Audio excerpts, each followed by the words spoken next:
Selamat malam Romo dan teman-teman. Perkenalkan, nama saya Claudia Rizky Pratiwi, saya dari kelas 10A. Jadi pada hari ini saya akan menjelaskan bagaimana peran Roh Kudus dan Allah Tritunggal yang bisa kamu temukan dalam perayaan Paskah. Jadi langsung saja, perayaan Paskah adalah momen terpenting dalam kalender Kristen karena memperingati kebangkitan Yesus dari kematian. Dalam perayaan ini, seluruh pribadi dari Allah Tritunggal, Bapa, Anak, dan Roh Kudus memiliki peran yang sangat terhubung dan sangat penting. Berikut saya akan menjelaskan peran masing-masing. Yang pertama itu peran Allah Bapa. Jadi Allah Bapa adalah perancangan rencana keselamatan umat manusia. Kebangkitan Yesus bukan sekedar peristiwa ajaib, tapi bagian dari rencana ilahi untuk menebus dosa di dunia.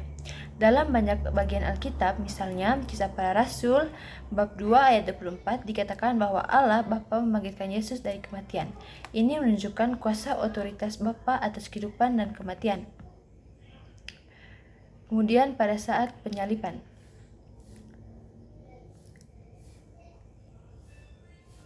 sebelum penyaliban, Allah Bapa adalah inisiator keselamatan. Dia yang mengutus Yesus ke dunia. Pada Yohanes bab 3 ayat 16, karena begitu besar kasih Allah akan dunia ini, sehingga ia telah mengaruniakan anaknya yang tunggal.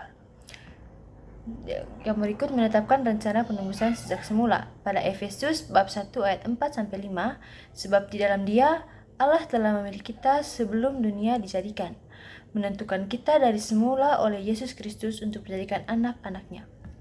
Lalu saat penyaliban, meskipun menyakitkan, Bapa merelakan anaknya. Pada Roma bab 8:32, Ia yang tidak menyayangkan anaknya sendiri, tetapi yang menyerahkan bagi kita semua. Setelah kebangkitannya, Bapa membangkitkan Kristus. Kisah Para Rasul bab 2 ayat 24, tetapi Allah membangkitkan Dia dengan melepaskan Dia dari sengsara maut. Galatia bab 1 ayat 1, Allah Bapa yang membangkitkan Dia dari antara orang mati. Kemudian yang kedua ada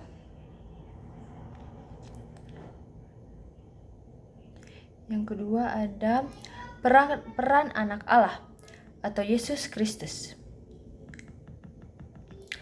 Dalam perayaan Paskah, Yesus adalah tokoh sentral yang disalibkan, mati dan bangkit pada hari ketiga.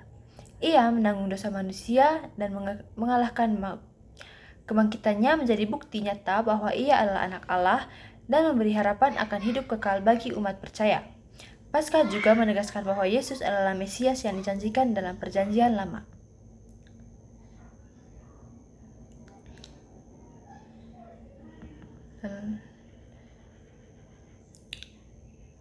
Sebelum penyaliban, Yesus selalu taat kepada Bapa dan rela berkorban. Dalam Filipi bab 2 ayat 6-8, Ia telah mengosongkan dirinya sendiri dan taat sampai mati, bahkan sampai nanti di kayu salib. Pada Yohanes bab 10 ayat 17-18, Aku memberikan nyawaku untuk menerimanya kembali. Tidak seorang pun mengambilnya daripadaku. Pada saat penyaliban, Yesus menanggung dosa manusia. Pada Yesaya bab 53 ayat 5, tetapi Dia tertikam oleh karena pemberontakan kita, Dia diremukkan oleh karena kejahatan kita. Pada 2 Korintus bab 5 ayat 21, Dia yang tidak mengenal dosa telah dibuatnya menjadi dosa karena kita. Lalu setelah kebangkitannya, Yesus membuktikan kuasa atas maut dan dosa.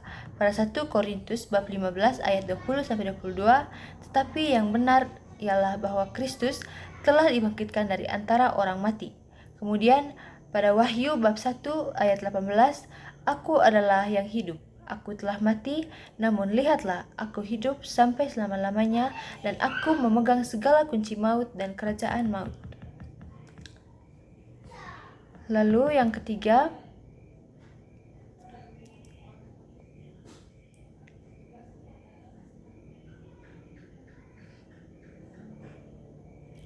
peran Roh Kudus.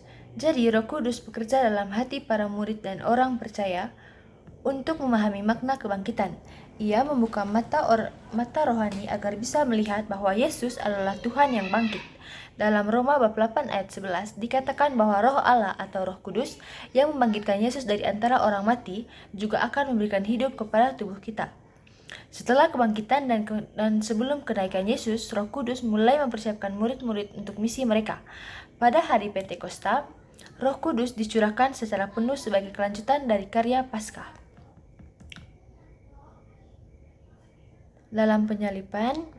Sebelum penyalipan,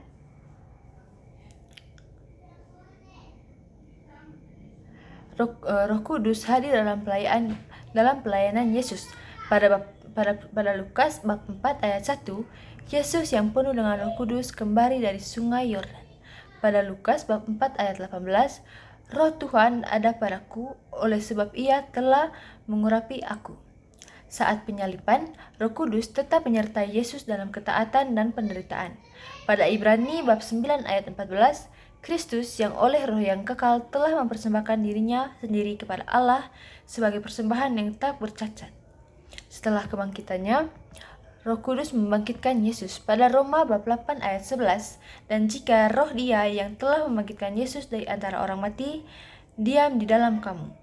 Pada 1 Petrus bab 3 ayat 18, Ia telah dibangkitkan menurut roh. Roh Kudus menyatakan kebangkitan dan memampukan para rasul bersaksi. Pada Kisah Para Rasul bab 1 ayat 8, tetapi kamu akan menerima kuasa kalau Roh Kudus turun ke atas kamu dan kamu akan menjadi saksiku.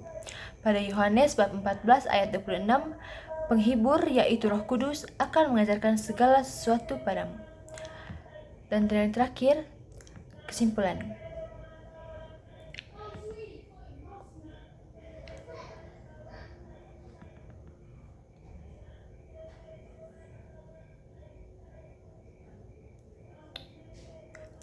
Paskah bukan hanya perayaan kebangkitan Yesus, tapi juga pernyataan nyata karya Allah Tritunggal. Allah Bapa yang mengutus dan membangkitkan, Allah Anak yang mati dan bangkit demi penebusan, dan Allah Roh Kudus yang menyatakan, menghidupkan, dan membimbing umat percaya dalam terang kebangkitan itu. Jadi mungkin itu saja yang dapat saya jelaskan. Jika ada kekurangan atau kesalahan mohon dimaafkan. Sekian dan terima kasih.